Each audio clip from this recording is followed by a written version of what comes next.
Bismillahirrahmanirrahim. Assalamualaikum warahmatullahi wabarakatuh. Perkenalkan, nama saya Gina Sophia, NPM 2012-5231. Di sini saya akan menjelaskan pada bab sembelihan, bab keempat.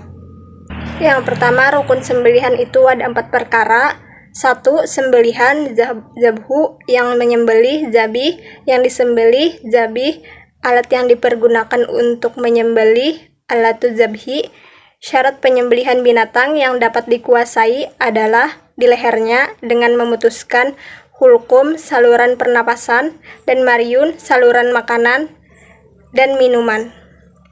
Baik memutuskan hulkum dan maryun itu pada leher bagian atas disyaratkan dalam penyembelihan binatang yang muqaddar yang dapat dikuasai dan gairi muqaddar tidak dapat dikuasai, itu mengkosotkan binatang yang disembelih atau seumpama dengan penyembelihan. Disyaratkan pada orang yang menyembelih itu beragama Islam atau orang yang bukan Islam yang halal bagi orang Islam.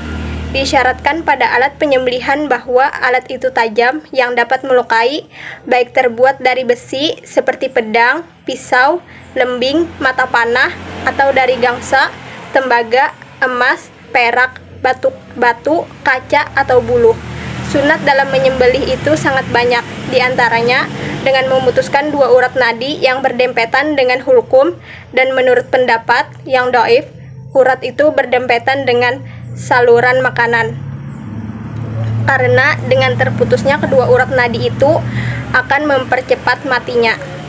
Sunat bagi orang yang biasanya memegang pisau dengan tangan sebelah kiri kalau ia tidak mampu merebahkan binatang yang disembelihnya miring ke kiri dengan meminta bantuan orang lain untuk memegangnya, dan jangan direbahkan miring ke kanan. Sunat mengasah pisau, namun pada saat mengasahnya jangan di hadapan binatang yang disembelih, karena seperti itu makruh hukumnya. Sunat tidak menyakiti binatang ketika membawanya ke tempat penyembelihan. Hendaklah diberi minum sebelum disembelih, direbahkan dengan perlahan, dan jangan menyembelih di hadapan teman-temannya. Sunat menghadapkan leher binatang yang disembelih ke arah kiblat, dan sunat yang menyembelih menghadap ke arah kiblat, dan lebih muakkad dalam menyembelih binatang kurban. Sunat membaca basmalah di kala penyembelihan.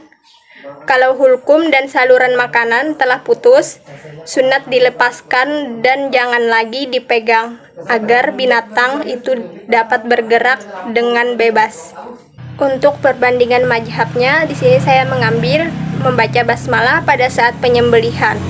Menurut Syekh Muhammad Arsyad Al-Banjari, membaca basmalah di kala penyembelihan, demikian juga di kala melempar lembing. Yang lebih afdal membaca Bismillahirrahmanirrahim. Makruh sengaja meninggalkan membaca basmalah pada saat ketika penyembelihan. Menurut Imam Malik, hukum memakan hewan yang disembelih tanpa membaca basmalah adalah haram untuk dimakan. Bacaan basmalah merupakan syarat sahnya penyembelihan. Menurut Imam Syafi'i, dan membaca atas sembelihan, jika ada zikir tambahan, maka itu lebih baik. Aku tidak memakruhkan adanya penambahan beserta bacaan basmalah ketika penyembelihan. Bahkan aku menyukai hal itu dilakukannya. Menurut Imam Ahmad bin Hanbal, hukum memakan hewan yang disembelih tanpa membaca basmalah, hukumnya tetap halal. Membaca basmalah pada saat penyembelihan hewan hanya sebagai anjuran saja, bukan syarat penyembelihan.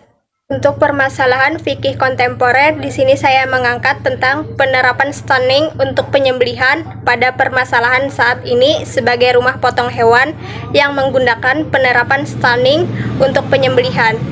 Lalu, bagaimana dengan pemikiran Syekh Muhammad Arsyad Al-Banjari? Dalam kitab Sabilal Muhtadin, dijelaskan bahwa cara penyembelihan dengan memutuskan hulkum, saluran pernapasan, dan maryun, saluran makanan dan minuman. Baik memutuskan hulkum dan maryun itu pada leher bagian atas, Jadi, jika menggunakan metode stunning, itu hanya disertai dengan pemingsanan saja, bukan sekedar mati. Penyembelihan hewan ternak dengan menggunakan mesin dan disertai pemingsanan terlebih dahulu sehingga dapat mempermudah dan mempercepat penyembelihan, yang lazim dikenal dengan penyembelihan secara mekanisme. Dalam penerapan stunning, tidak sampai tingkat kematian hewan. Seumpama seekor hewan selesai stunning, kemudian dibiarkan tanpa disembelih, maka beberapa waktu kemudian hewan itu akan bergerak dan berdiri lalu berjalan seperti biasa. Dapat dikatakan halal penyembelihannya. Cara kerja dengan metode stunning yaitu kepala hewan ditembak dengan kaliber yang tumpul yang menyebabkan kerusakan pada jaringan otak, sehingga ternak akan goyah dan pingsan tanpa pertimbangan ukuran yang tepat. Perlakuan ini dapat menyebabkan hewan mengalami memar atau rusaknya jaringan pada otak secara akut dan hewan mati terlebih dahulu sebelum disembelih. Jika hewan mati sebelum disembelih, daging hewan tersebut tidak lagi halal untuk dimakan secara Islam. Adapun menurut Dr. Yusuf Qaradawi, beliau berpendapat bahwa dengan berpedoman kepada yang telah diuraikan, maka kita mengerti bahwa hukum daging import dari luar negeri, penduduk ahli kitab yang diawetkan, dan penyembelihan menggunakan aliran listrik, stunning, hukumnya adalah halal selama mereka menganggapnya itu halal dan suci. Wallahul muwaffiq ila aqwamit thoriq. Wassalamualaikum warahmatullahi wabarakatuh.